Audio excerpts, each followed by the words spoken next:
Astros can't take advantage of a situation with a runner at third. Now look at Jose Altuve now. This is with 2 outs and Marisnick's at third. He looks down at Rendon, recognizes he's deep at third base, and he tries to drop a bunt down.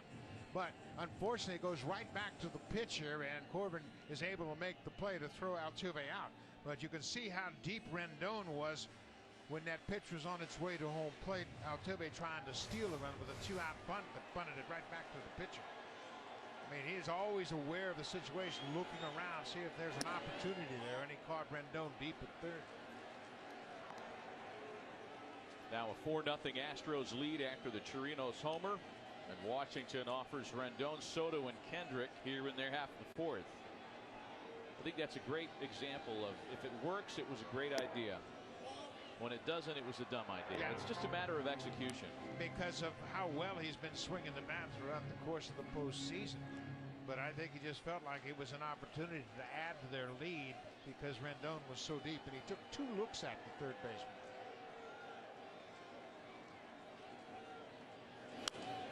A fastball fouled away, and it's 2 balls and a strike to Anthony Rendon, who singled in the first. Jose Urquidy has limited the Nationals to just 2 hits in the first 11 trips to the plate. The most important number is that number right up there on your screen, 41 pitches. And he's pitching very effectively. Long run in right for Springer. It's a foul ball, and not by much.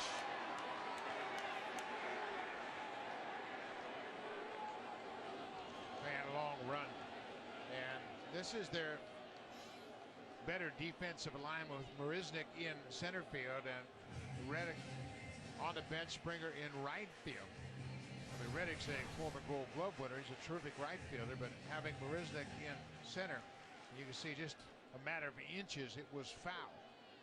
But you set up your defense to guard against well hit balls, not flares to the opposite field. A.J. Hinch told us before the game, and I loved his choice of words, this is an old-fashioned outfield. There's no tricked up wall, and he was comparing it to his own home ballpark, which he loves, Minute Maid Park, with the short wall, the high scoreboard in left. That's ripped into left, but right at Michael Brantley. Rendon squared up the ball twice tonight. And you see, that's how you set up your defense for well-hit baseballs. And Brantley was right there, almost in his tracks to make the play.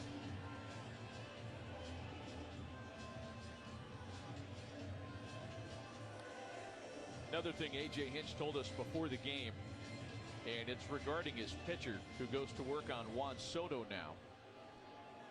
He really doesn't have a concern first 2 times through the lineup. He really doesn't have a concern against the Nationals' best hitters. Where he might get a little concerned is the bottom of the lineup if there is a 3rd time through, which I found interesting. He's worried more about the right-handers. From Kendrick on down, Howie Kendrick, Ryan Zimmerman, Victor Robles, and Yan Gomes. And his thinking is really interesting, because he doesn't feel like they will pinch hit for any of those guys. So he has to try to figure out who he wants in those matchups. And we asked A.J. Hinch about his preparation and how it has changed in his second opportunity to manage here with the Astros. And he said, yeah, I think of things like, I'll think of, if I'm in trouble late in the game with Soto at the plate, who do I want to pitch against him? And he'll go through each batter in this situation to try to match up his bullpen with the Nationals lineup. And he lays out that situation with every spot in the order. If I'm in trouble with Zimmerman at the plate in the 7th, who do I want pitching against him? It's pretty interesting.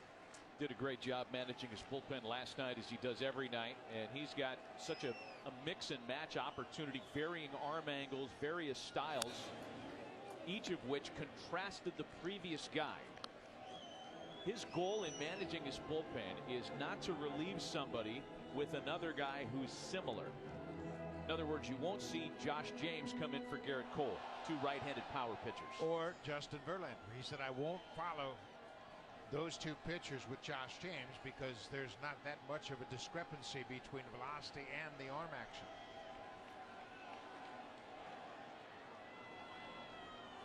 Another 2-2 pitch on its way to Juan Soto. And a full count now.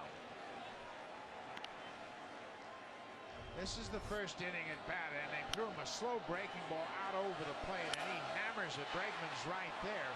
But I think they have learned that Soto's strength is out over the plate. He's a pretty good breaking ball hitter, but he's a very good fastball hitter on pitches away.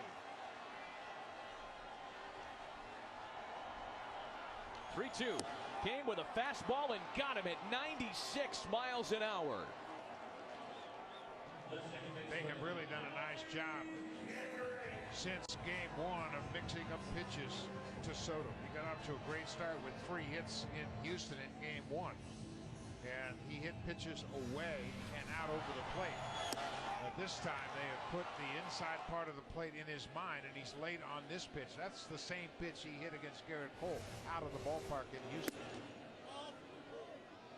So here's Howie Kendrick now, who struck out back in the second, but did get a look at 7 pitches in doing so.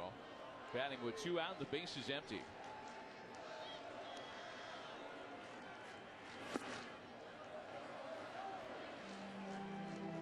Jose Urquidy has retired 9 of the last 10 that he's faced. There's only 2 base hits allowed, just 2 over the minimum as he attempts to finish up 4 innings tonight.